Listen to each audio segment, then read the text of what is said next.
Hello, my name is Kai, and I am a bit of a rambler. I like to travel, learn, and tell stories.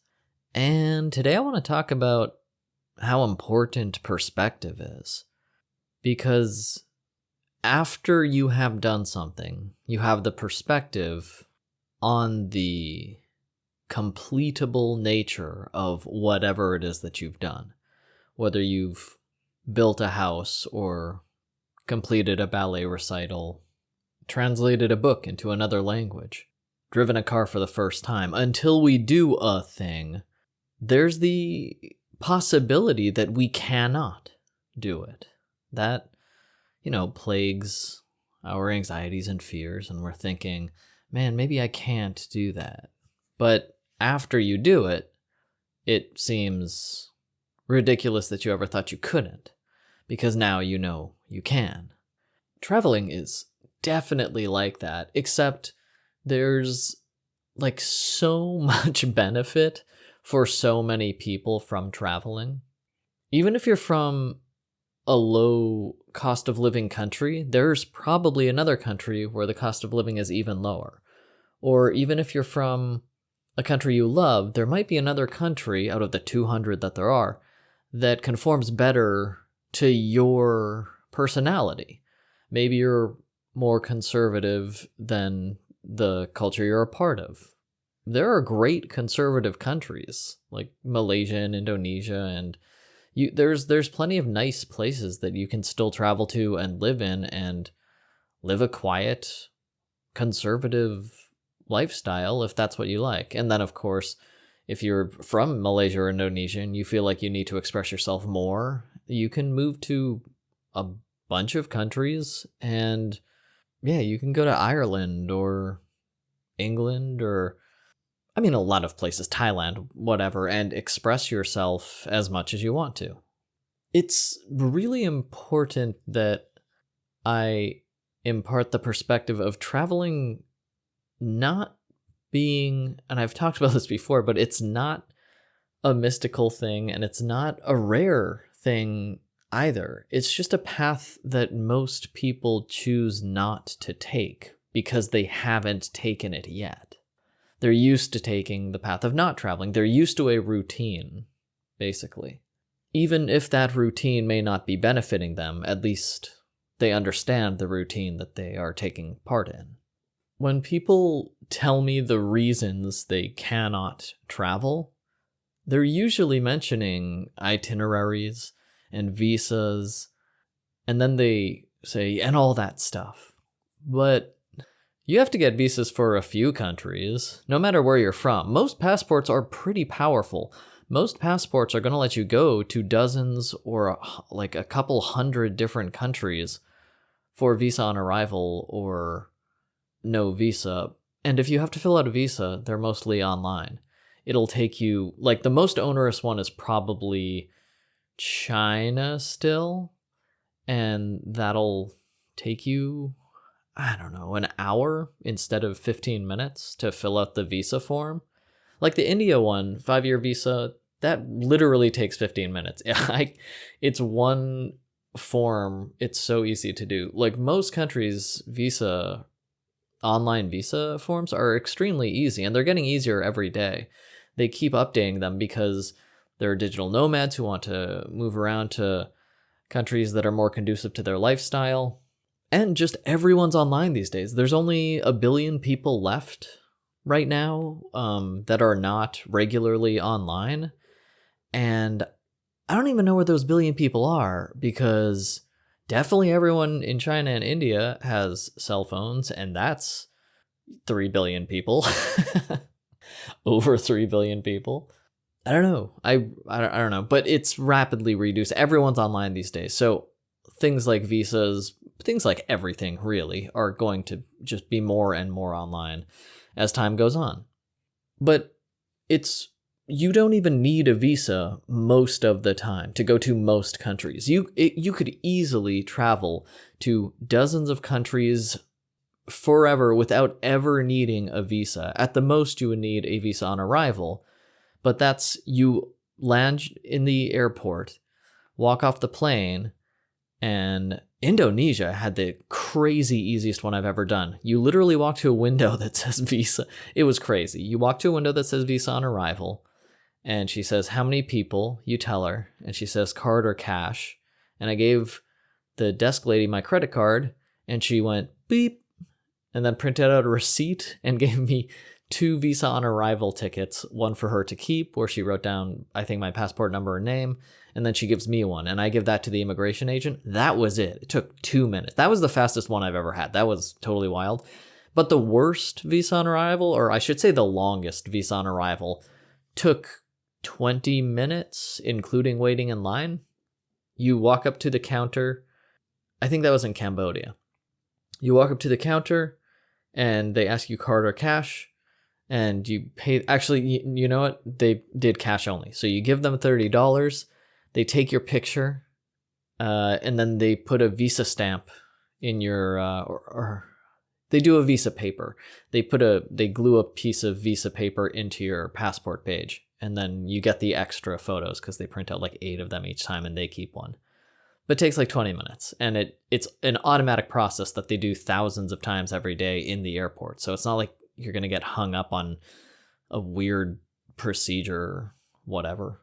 But again, I'm spending too much time on visas because you just don't have to do them most of the time. It's not a thing. You can fly to so many countries or take a ship or ride your bike, whatever, and just live there for a few months or extend it, live longer. If you want to permanently live somewhere, then you get a long-term visa. But the process isn't that much more difficult. There are visa agencies. All of these, that's the only thing. Like, sometimes you'll need a visa. That's the only, like, major barrier to travel for most people. What about cost? It costs less than 500 USD to travel permanently in style. I lived on less than $300 per month for years. And I'm not saying everybody can do that. I was hammock camping, and I like living in the $100 hostels for a month. I like camping outdoors and just rugged lifestyle, living on mountains myself. So I'm not saying everybody can do that or wants to do that. But I know plenty of people who make far more than $500 US per month passively or remotely.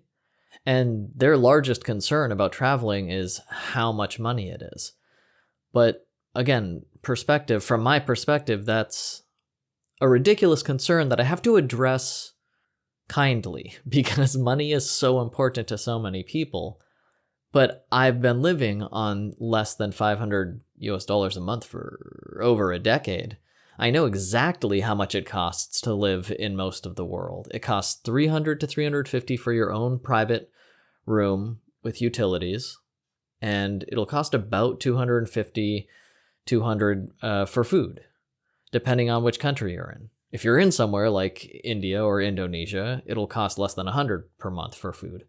And if you're in, if you're in France, then it'll cost closer to $400 for food per month. Of course, you can go crazy or reduce as you want to. You can buy more expensive or cheaper food. But if you're just cooking for yourself and eating out once a week or something, you can figure out a very friendly budget in all these different countries. The expensive countries like Germany or France or whatever, just up from $500 per month to a maximum of $1,000 US per month. But again, there are plenty of people who make much more than that, who, because they have not gone through the process, to them, the dollar amount of indefinite traveling or living abroad is anything, is any number at all. They imagine, like, they've seen screenshots of hotels that cost $100, $127 on sale, this hotel room in this country. Yeah, you can find those hotels in every country, but you can also find things that are $10 a day, $10 a day for a super nice place, $10 a day for a 3-bedroom, full kitchen, air-conditioned, utilities included Wi-Fi condo in a ton of countries, dozens of countries. I've lived in those 3-bedroom condos. I've lived in countless studio apartments for less than $300 a month. That's not because I'm amazing at traveling, I use just Airbnb right now. I've used Booking before, I've used Agoda. I haven't used Trivago because that's new. And by that time, I was just like, well, Airbnb gives the best monthly discount, so I'll just keep using that.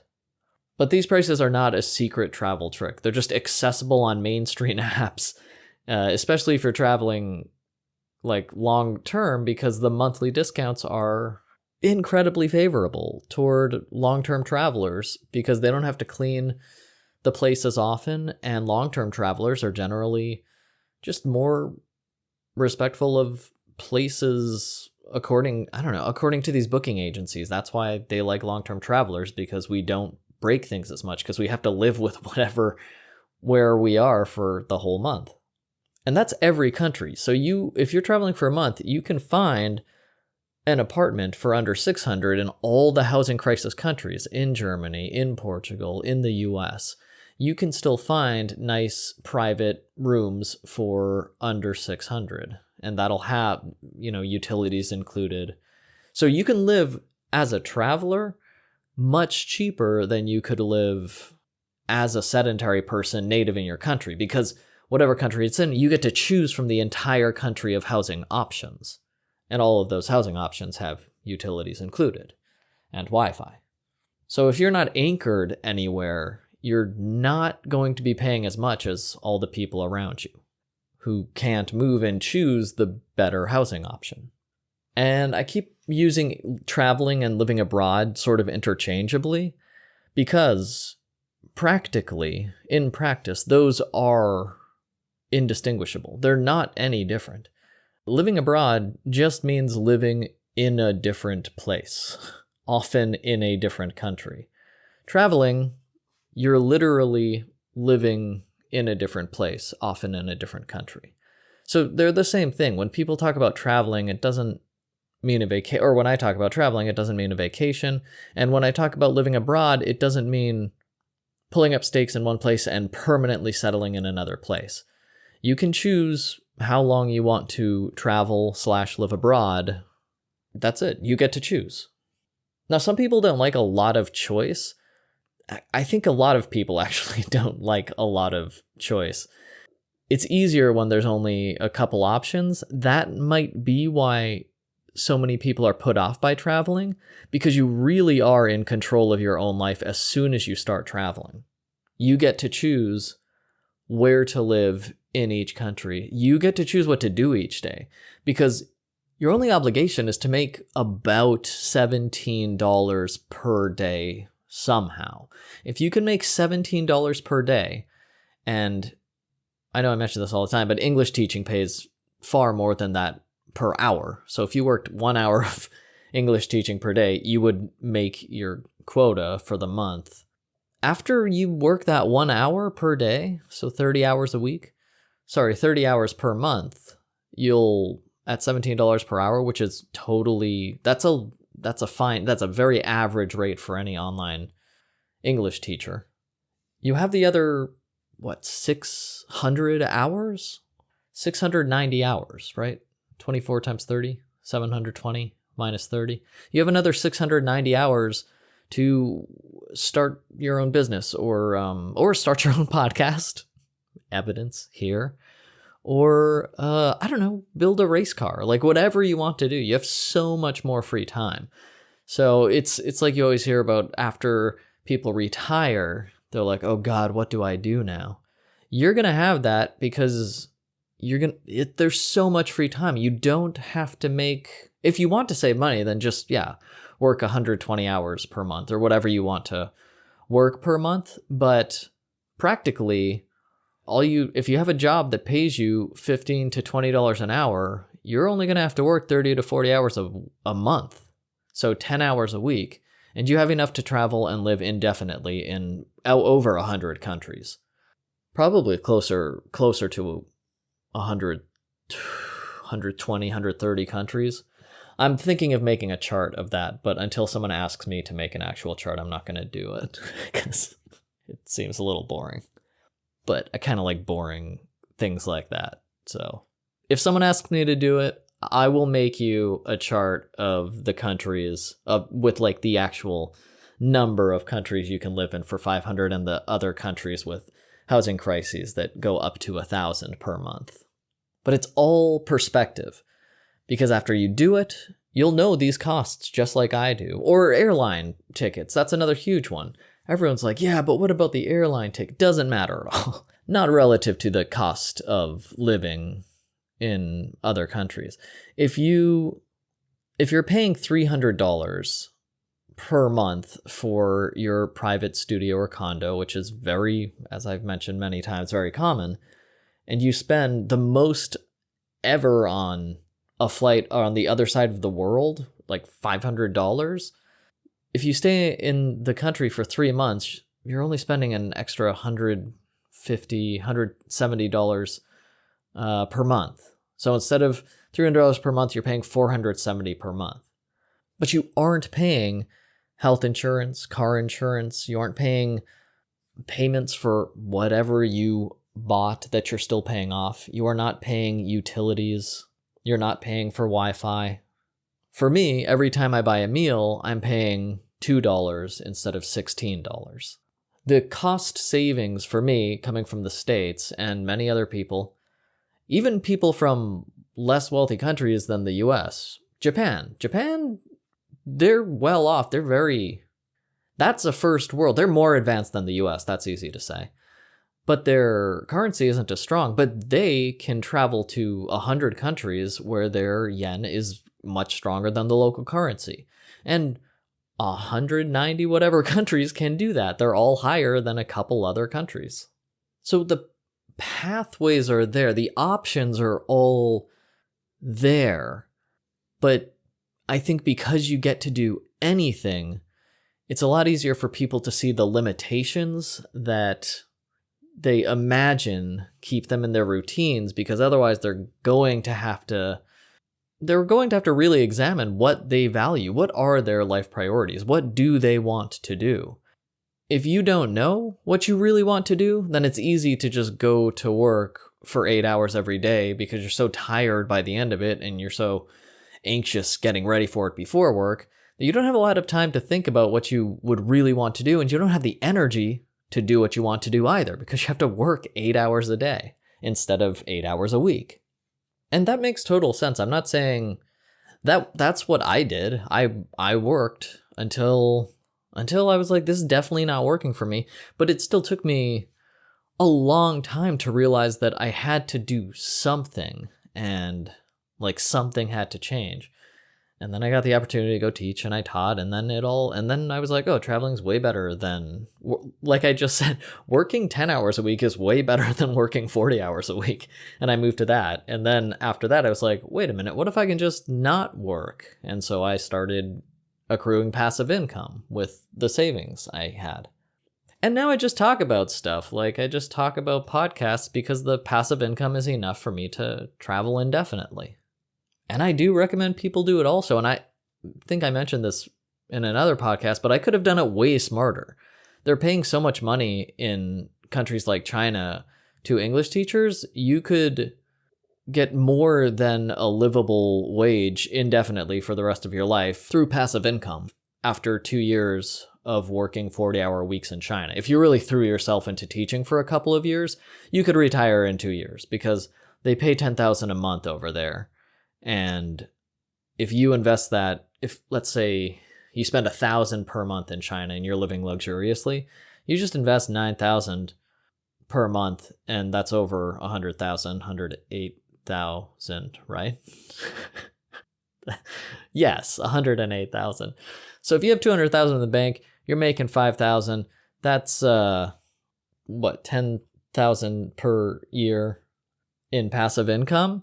And that's 10,000 per year is what, 800 per month? Roughly $800 per month, 820 or whatever. But that's more, obviously, already than the $500 you need to permanently travel around. So you can live in a nicer apartment or live in the same nice private studio apartment and just buy fancier food all week. And if you don't spend your budget, that'll go back into the passive income, whatever you're doing, index fund or a real estate investment trust, whatever you want to do. And it'll keep going up. You'll just keep having more money each month, perpetually. It's great, and I want other people to do it. I took way longer to do it because I didn't want to work that much. So I worked less than 10 hours a week by the end of my English teach. Over 6 years, I went from working like 30, 40 hours a week because I was making up curriculum and stuff. But with my own school, I was working less than 10 hours a week. And until I had enough that I didn't have to work anymore. Had enough savings, and then I turned that into passive income. So what's the difference between traveling and living abroad? It's not even the amount of time you stay abroad. Once you're traveling, you are living abroad. You're living your life in a different place. You're living abroad. And if you're living abroad, yes, you're traveling. No matter how long you stay in a place, you're traveling away from somewhere else. But to go back to the visas and the reasons people don't want to travel, they often say the visas and all that stuff, it sounds exhausting. And I hear that all the time. And that never fails, to elicit a chuckle. That totally natural that I just laughed. Or put a smile on my face like I'm smiling right now. Because most days I am lying in bed watching an anime or TV show, or I got the new Resident Evil game and I'm playing that, or I'm just like idly walking around my neighborhood like, maybe I'll try French pizza. Oh, there's a gelato shop. Or I'm meeting someone new who wants to go on a date, and I get to go on a date with a new person and see if we vibe. But laying around reading books or comics or watching TV is a huge part of my life because I like to relax, and I don't have to make more money right now, so I do that. I relax. I live a very stress-free life.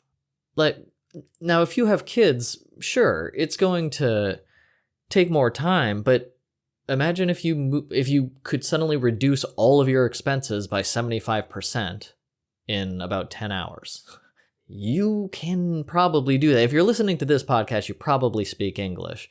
And if you can do that, you can make probably whatever you're making now by working less in a different country and save way more because your expenses will be far lower.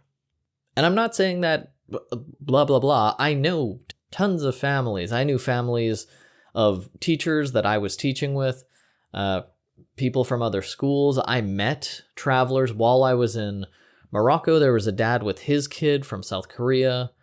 I've met families. I mean, Thailand has they have 40 million people visiting every year, and they have tons of other people permanently living there from other countries with their families.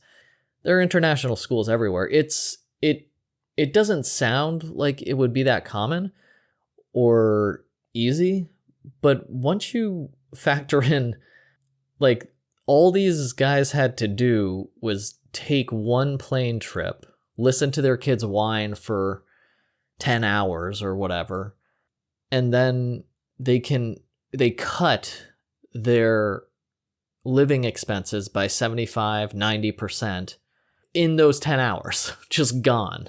All of a sudden, instead of having to pay $60,000 a year just to maintain a livable lifestyle, they only had to pay $10,000 a year, and they could have a better lifestyle, a more comfortable life, affordable healthcare, education, transportation, groceries, rent, data. It's pretty easy to see why people do it after, it's very easy for them to see why they do it once they are doing it. I've met so many travelers, and I've met people who have traveled and then gone back to live permanently in their country. I've met immigrants, like travelers of all walks of life. And I've never met one who was like, yeah, it was a terrible experience. And I'm sure people have had terrible experiences, but in my experience, the overwhelming majority, literally everyone I've ever met who has traveled in some way, is like, I'm so glad I did that. I understand the world better. I learned a lot. I feel more connected to people. I saved a bunch of money for those couple of years, and then I was able to start my business. There's so many things that are very obvious after you have traveled why traveling is a good idea, or living abroad permanently or for a couple years or months or whatever. But you have to get the perspective first. You have to take the first step, or you cannot take the subsequent steps. You can't take the second and third step. So to understand how beneficial travel is, you have to travel first. And you shouldn't take a tour guide or whatever. What's it called? A guided tour? A tour group? Whatever. You should do it on your own because it'll be cheaper. It'll be way more fun for sure. And if you're in a group, the locals are much, much less likely to talk to you because any group, even two people, repel outsiders, basically. Outsiders are like, I don't want to intrude in that relationship, in that conversation. But if you're by yourself, everybody wants to talk to you, and you'll have to talk to a few people, and you'll learn so much faster than if you were. Even if you're traveling with a group, once you're wherever you are, take walks by yourself. Just do that, and you'll absorb the local culture so much quicker and understand the essence of traveling, of living in the world, much faster than you would if you were in a group. But yeah, when people tell me the reasons they cannot travel, it's usually money, which for most of the people I talk to, they just don't know what it actually costs to live abroad. And when I explain it, they're like, there's no way. And when I show them screenshots of the monthly rental prices and screenshots of plane tickets and menus from different countries, they intellectually believe it. They're like, okay, I guess so. But, and then they think of something else. Like, it's just so tiresome. I can't imagine moving every 3 months. You don't have to. Most places are 3 months with an extension of 3 months. And if you want to get a long-term visa for 2 or 5 years, you just get a visa. But for most countries, it's free. You arrive for 90 days visa free, and then you can extend another 90 days. Or you arrive for 30 days, and you can extend another 60 days. And during that 3 months or 6 months or 1 year sometimes, you can apply for a longer term visa if you decide to do that. And you have all half a year or year to do that. There's like no, imagine how many, like in your sedentary lifestyle, how many meetings, even if you don't have a family, how many different things you're obligated to do. Like just regular keeping your meetings and doctor's appointments and selecting the correct insurance for this vehicle or that house, or looking for a new job, or looking for a job that pays better, like 10% better because you're barely surviving, whatever the heck. Those are just not concerns that you have as a traveler, because there's basically instant financial burden relief. You just don't have the financial burdens sedentary people have. And you're not part of the system. You aren't tied to a ritualistic routine. You aren't trapped in a contract, basically, with Viacom or whatever. If the company you are in, the country you're in, isn't working, as a traveler, you're like, well, this is bad. And you just move to the next data provider or the next country if whatever you're in isn't working. And instead of you having to work with the few options that are available in your neighborhood, you have literally the world. The whole world is what you get to choose from. Oh, I like living in Portugal, but the apartments are a little too expensive for me in this urban environment, whatever.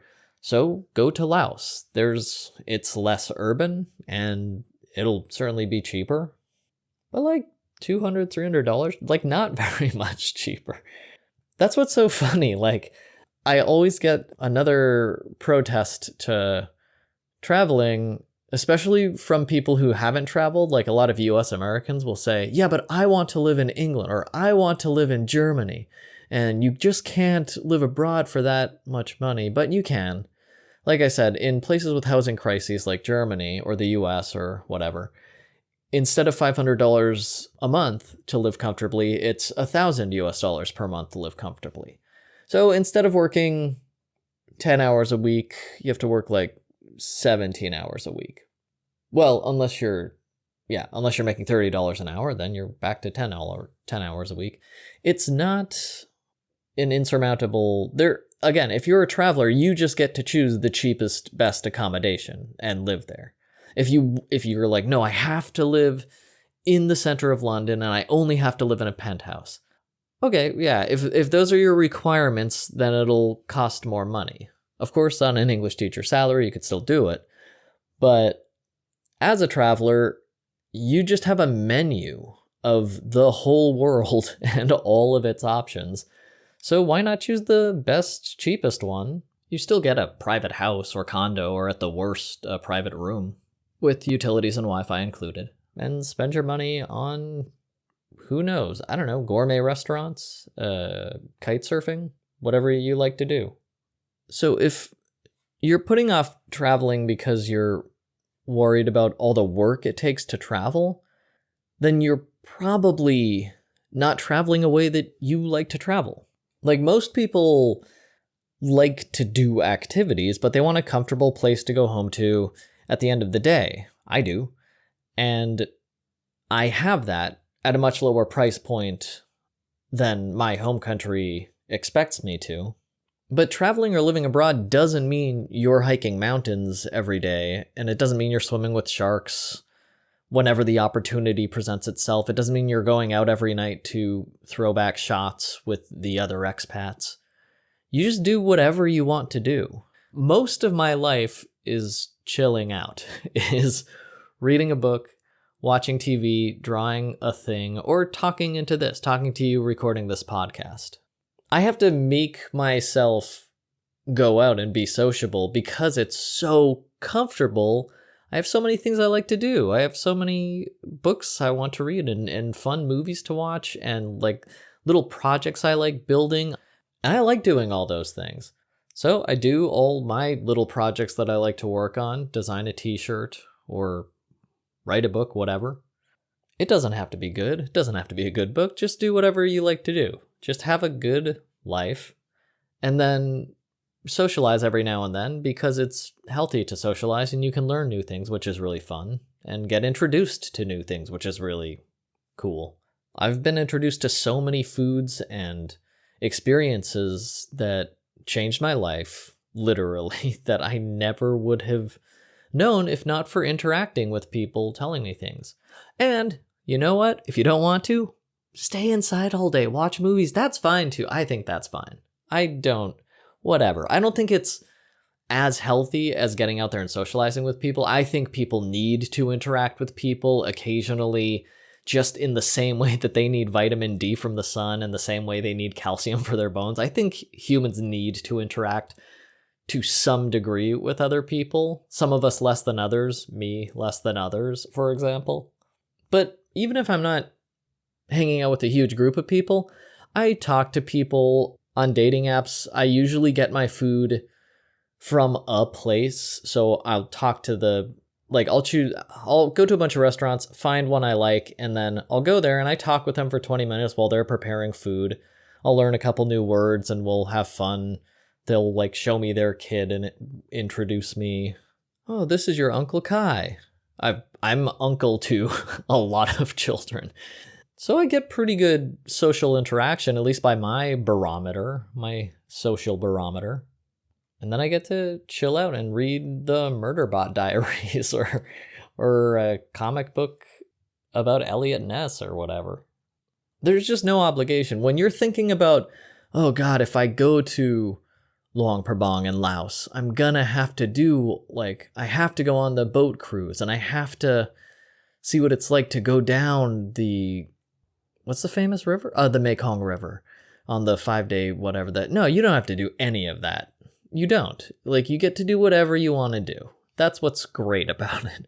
Just like you get to choose, like, if you're a traveler, you get to look at all the housing options and you just choose like the cheapest one that's also the best one. And for $300 in most countries in the world, you're going to find a great apartment that is comfortable for you, that's affordable. It's wonderful. And you get to do the exact same thing with the activities.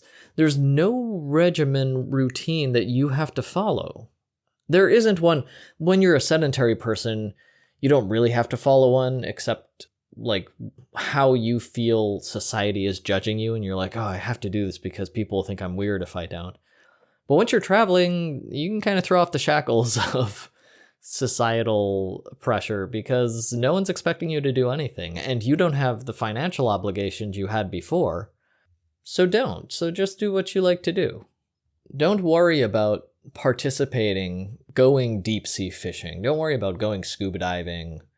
Don't worry about racing go-karts or visiting the biggest mall in the world or whatever the heck you imagine travelers do, like the frenetic lifestyle.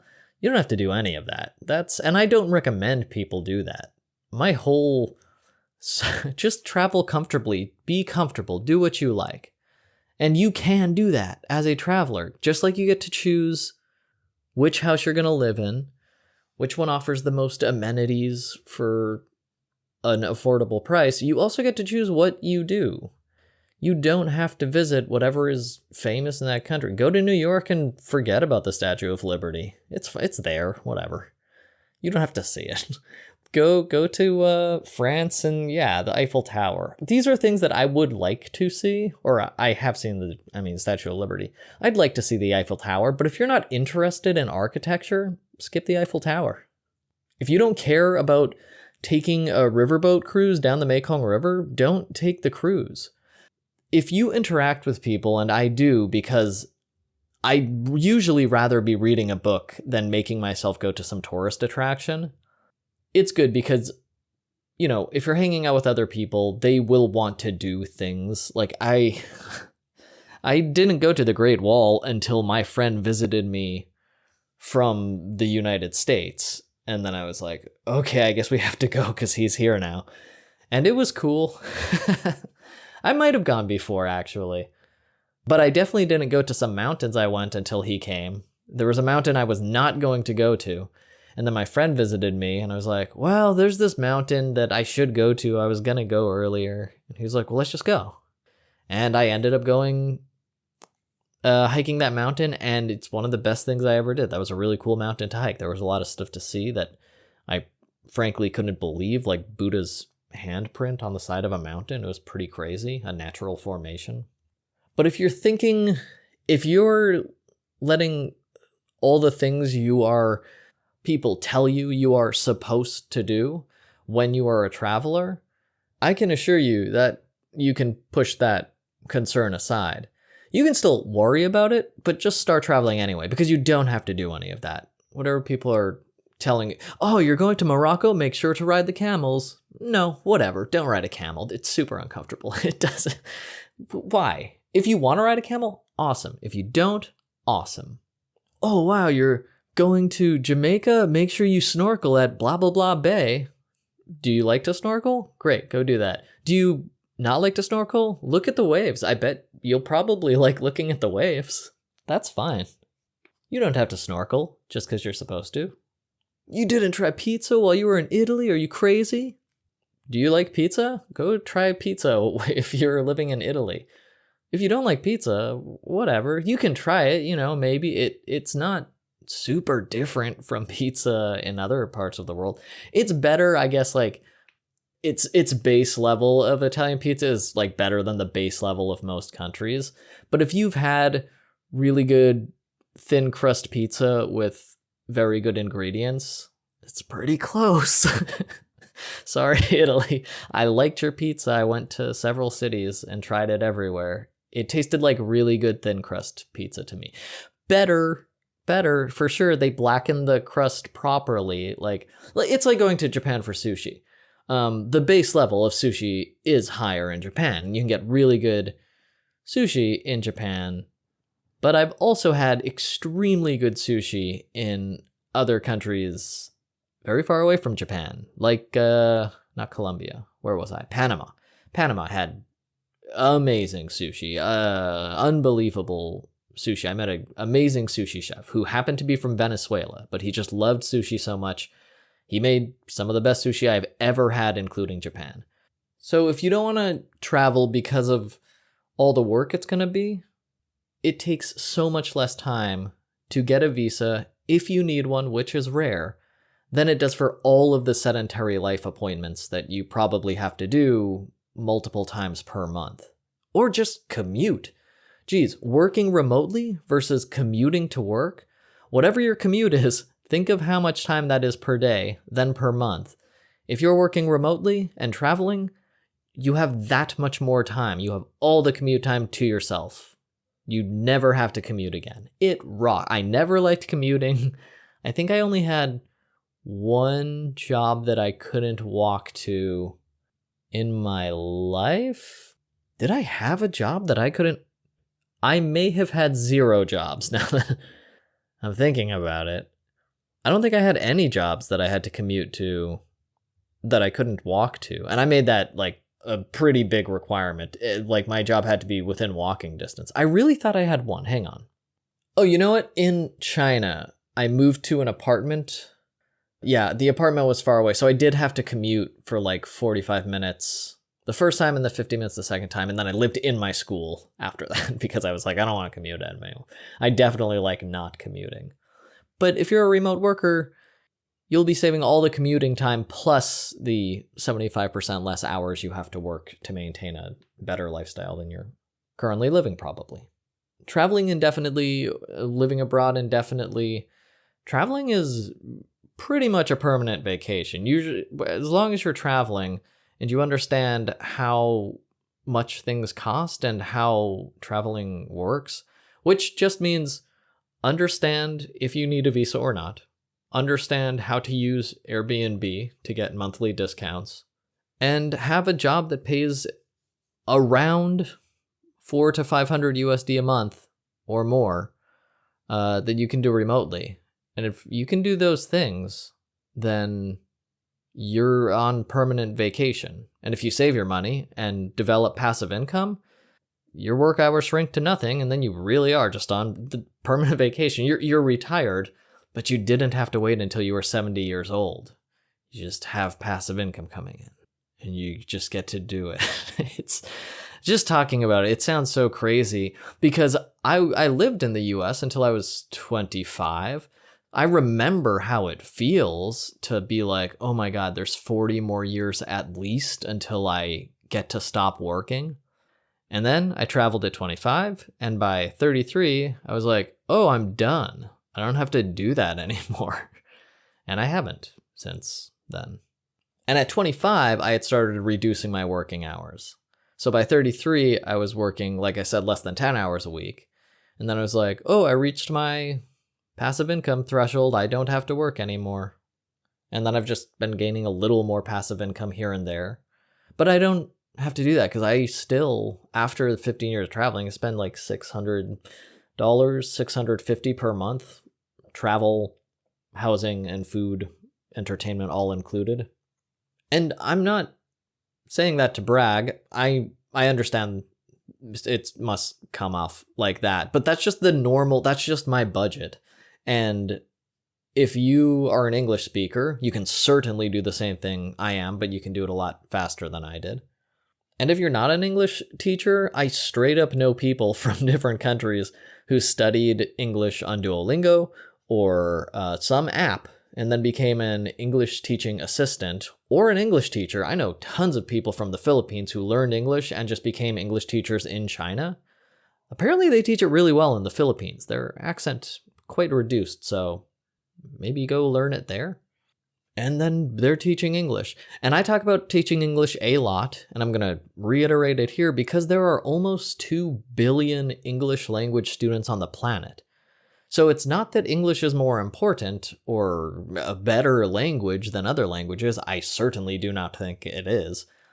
It's just the easiest job that so many people can take advantage of, especially the people listening to this podcast, who I assume are mostly English speakers. Especially if you're a native English speaker, yeah, you lucked out, man. Like right now, the world is super into English and are willing to pay you just to speak your native language a bit.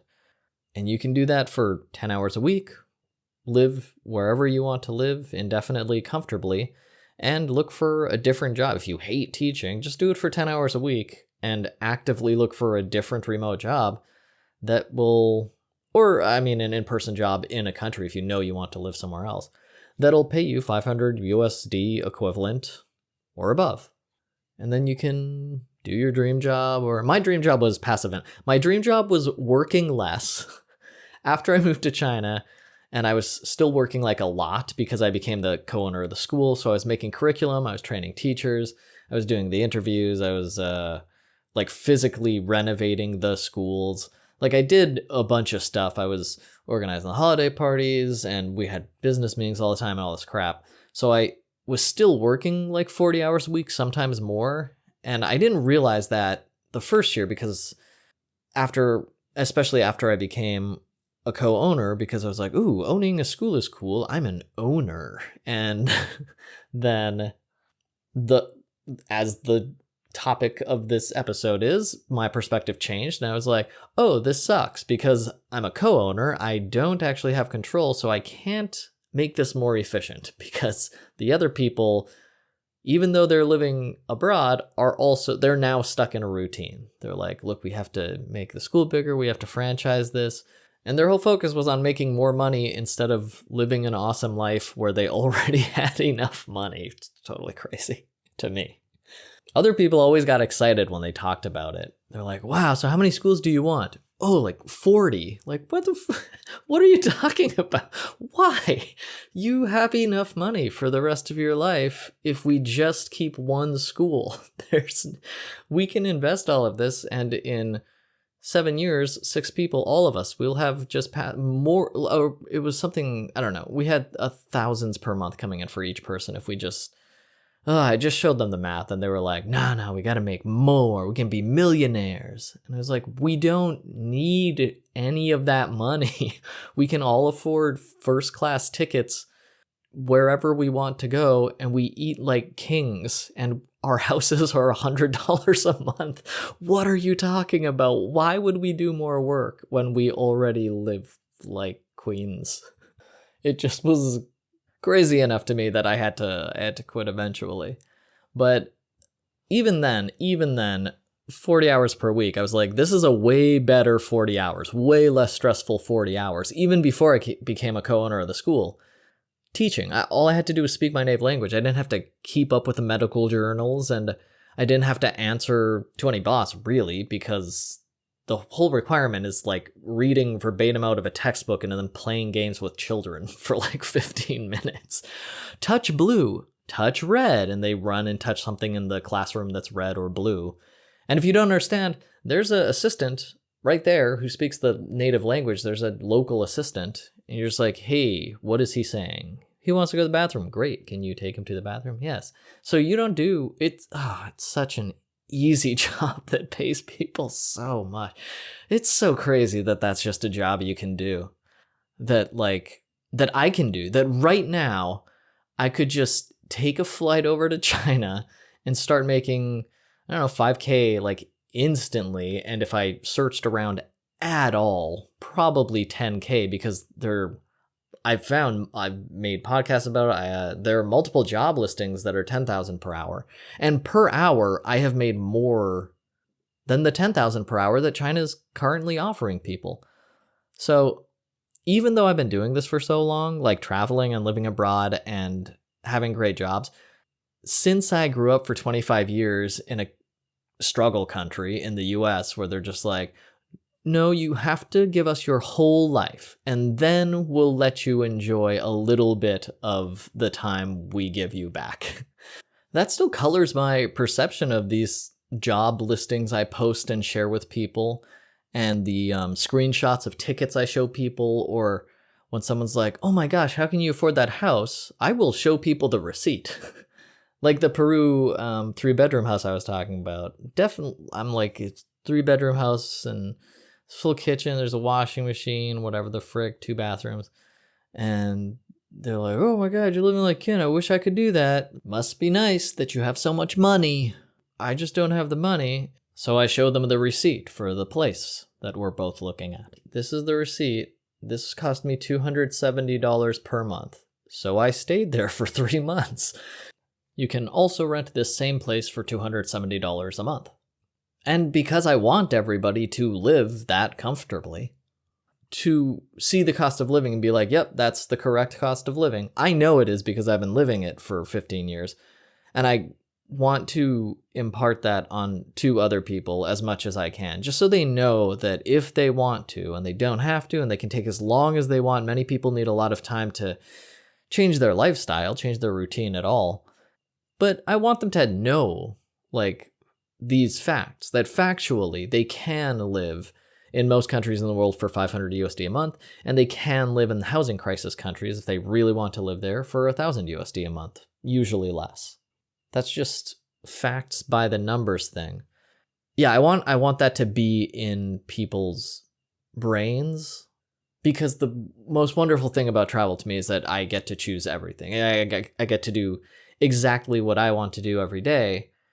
And the only thing I had to do was get a plane ticket to a different country. And then the financial burdens were gone. And as an English speaker, I got to start teaching English. And they pay you a bunch to teach English. Even not a bunch, $20 per hour, which isn't super high unless you're from the US, I guess. That's still super high in most countries in the world. $20 per hour. That palace in Peru I was talking about, that means that if you work 15 hours, you have paid for that palace. Wait, did I just say 30 hours? 15 hours. Yeah, 15 hours. That's $300. So if you're making $20 an hour, 15 hours over the month, so a little under 4 hours per week, you have paid for your housing, utilities, and Wi-Fi. You work another couple hours, let's say another 5 hours per week. Then you have that same amount of money, 300, to just eat all the nicest, tastiest food that you want to eat. So when someone tells you, yeah, I live in a house, I have this great house with really nice trees, that doesn't mean that they can never leave their house and they're only allowed to live in that one house forever. And if someone tells you, yeah, I travel full time all the time, it doesn't mean that they only travel full time and they're constantly scrambling for the next visa and trying to buy their next plane ticket. Living abroad can be as serene and relaxing as you want it to be. It's certainly so much less chaotic and so much less stressful than my life in the US was. Just as a wage worker, like working in a sandwich shop, what do they call it? Like a officer? I can't remember what they're called anymore. Shift manager. I was a shift manager in a sandwich shop, and just that amount of responsibility with stupid little forms to fill out and inventory and delivery and all this stuff. And then every month still, I was like, well, I made nothing again, basically. Guess I'll go spend my extra $40 on a couple packs of beer for the month. Life was an ordeal in the US. And the only societally accepted pathway out of it was born lucky, your parents were rich, or you were willing to exploit others the way you were being exploited, which I was not willing to do that. But then, turns out, in those other 199 countries, over half of them are just waiting for me to go over there and speak my language.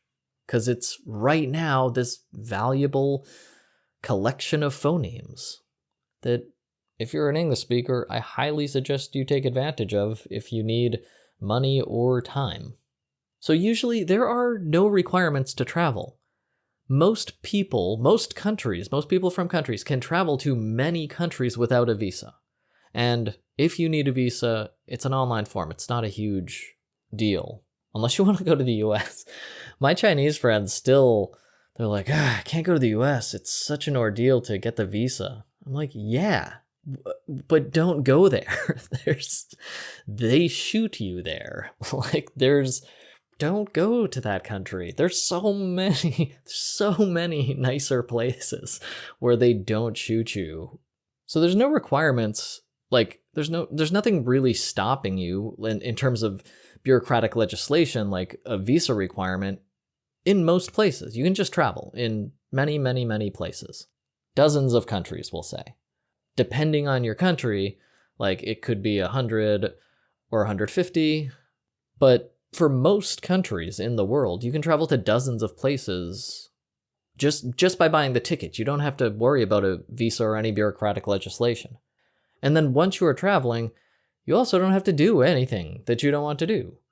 All you have to do is maintain your budget, which is $500 in most countries, $1,000 in the super expensive countries at the most. And then you just do whatever you want to do. Your utilities are included. So mine cryptocurrency with your computer. Your scan Instagram. Watch the TikTok dances. I don't want to do that, but apparently that's like really popular now. So go for it. Why not? Read books. Go read the Murderbot Diaries. They're amazing. Martha Wells such a good author. Watch the latest serial killer movies or documentaries. Listen to podcasts all day. Build doll houses. Whatever. I shouldn't have said it like that. Build doll houses. They're really cool. They're a bunch of tiny details. I knew a girl once who liked to build doll houses, and she was so into it. And I love anybody who has a creative outlet / creative pursuit. I think passions are fascinating, and I love to see people pursuing any kind of passion, including doll houses. Whatever you like to do, you get to do that. So yeah, there's no bureaucratic requirements for travel in general. There are no schedules that you have to follow. You just get to do whatever you want to do. You can, if you like schedules, make a schedule for yourself. Be like 7 to 8. That'll be my morning preparation time. 8 to 9:30. My meal times are always longer. That was going to be breakfast. Okay, 8 to 8:30. I know most people just cereal and whatever. 8:30 to 10. I'll work on my novel. I'll work on my painting. I'll work on my drop shipping company, whatever you're doing. I don't even know if that's a thing anymore, drop shipping, but whatever you want. If you want to make your schedule, go for it. If you don't want to schedule, you don't need one. 9:30 to 11 o'clock, visit the wine shop. 11 o'clock to 11:30, the bakery next door. Oh, there's another wine shop next to the bakery. Just have a nice time. The world's, it's here, and you are not going to be here very long. None of us are. Life isn't forever. It's barely for any time at all. Try and leave this place nicer than you left it, but try and live a life that satisfies you and makes you happy. Man, I met this fisherman once who was such a nice guy, but so resigned because he came from a lower income country, and he's like, I can't do anything. And I was like, okay, I don't want to sound like a dumb jerk, but just your level of English, the very fact that we're having this conversation, you can go work in an English school in a bunch of countries, and you will be making enough money to buy a house here within a year, like from the savings. If you want to save like more, half a year, like it would be very easy for you to do that just at your level of English. I've owned 2 schools. My assistants had worse English than you. You can do it. He's like, yeah, I'm not able to though. He was just so, poor guy. And that's whenever I go back to the States, that's what a lot of Americans sound like to me too. I wish I could travel. And I'm like, I promise you, I straight up offered jobs to people. I was like, I own a school. You can come with me or whenever you want to, just fly to Beijing for the first 3 years. And then I was like, or fly to Chengdu for the last 2 years. I'll give you a job. You'll make more than you're making now per hour, and you can just hang out all day. We can go eat hot pot every day. Or you can live separately and watch movies or ice skating marathons all day. Are there ice skating marathons? There's cross-country skiing. Oh my gosh, is there no, that's so dumb. I was just going to ask, is there a super long river that freezes and then they have like a marathon ice skating? Wait, is that a real thing? There must be somewhere on this earth that happens, right? Like in Greenland or, Greenland's like frozen. They probably, there must be ice skating marathons. So there must be long distance ice skating. There must be. I'm going to look that up. I hope you're having a wonderful day. I hope this helped shift a little perspective on what traveling is. Traveling is not a huge plan or a giant undertaking, and it doesn't place more obligations on your shoulders. It's a freeing of obligation and financial burden. You can just do it. You don't have to sign up for utility bills if you rent your apartment. You don't have to go through a HOA. You don't have to, what do you do in the US? You apply to the realty agency. You don't have to do that with renting hotels or apartments. Like, you have to be a nice member of the community. You can't take a dump on the bed. You'll get a bad review, and then it'll be harder to rent places. But as long as you take care of the place you're renting, yeah, you just purchase the month, and then you have purchased it, or the year, however long you want to rent. But you just get it, and then it's yours for as long as you want it. And you don't have to, like I said, you don't have to visit the famous statue. You don't have to go down the famous river, or you don't have to go scuba diving. You just get to do whatever you want to do. That's what traveling is, doing whatever you want to do. And that doesn't mean doing something active. That means doing whatever you want to do. Do you like to sleep 10 hours a day? 12? Guess what? You get to do that as a traveler. I sleep whenever I am tired. I take naps sometimes. It's okay if you have kids too. You're still going to have to take care of them, but if you're not living in the US, it's really inexpensive to hire a local nanny. And it's totally normal for you to have security cameras all over the house that you can check in on with your Live app to make sure good care is being taken of your kid. But you don't have to take care of them all the time if you don't want to. Which, I'm not saying like make your kid a latchkey kid, but take a couple hours for yourself each day. Give the kid to the IE in China. That's what the auntie or the like housekeeper nanny is called, the IE. Just be like, all right, you're going to be with the IE for dinner time or lunchtime, whatever, 11 a.m. to 2 p.m. And you just got 3 free hours. And it cost you, I mean, in China, it cost you, I don't know, $10 for those 3 hours, $3 an hour, something like that for an IE. They have 1.5 billion people, so they probably have 300 million grandmas, something like that. And any of those people are willing to make $3 an hour being a grandma and cooking for your kid. And that's in many countries. There's nannies everywhere. And then you get to hang out with your kid the rest of the day and tuck them in at night and read stories to them and teach them how to be a good person and appreciative and grateful of the world around them. But you'll be so much more in charge of your own schedule as a traveler. You'll be so much more in charge of choosing how you live as a traveler. Especially if you're an English teacher, just because there are 2 billion people, 1.5 to 2 billion people waiting to hire you to speak your native language. But if you're not, I know people, again, from every country, from Jordan, from Palestine. Ooh, she might have been from Palestine, my good friend. I hope she is okay. France, England. Oh, I forgot I was naming non-English speaking countries. Cambodia. I knew someone from Luang Prabang. Colombia. Venezuela. But that dude moved permanently. That's the sushi-loving guy.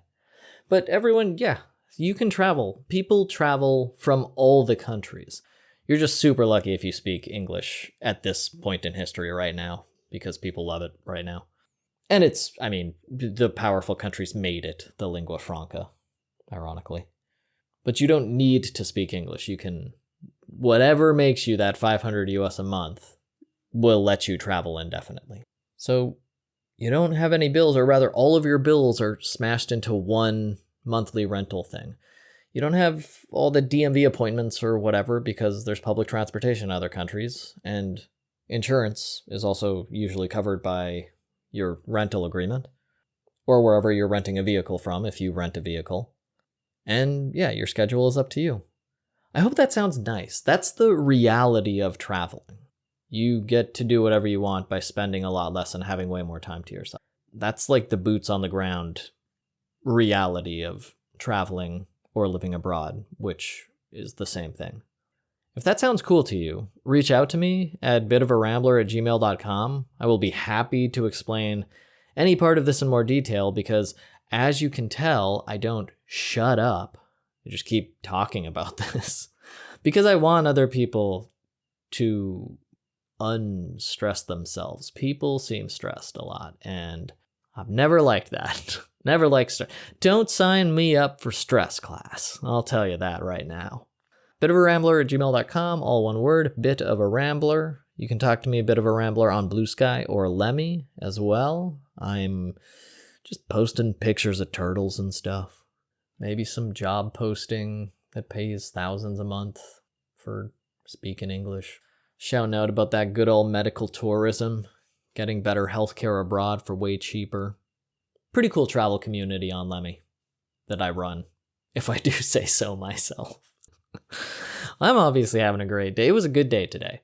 I hope your day is similarly good and great. And yeah, talk to me if you want to, or not. Talk to you soon. In any case, goodbye.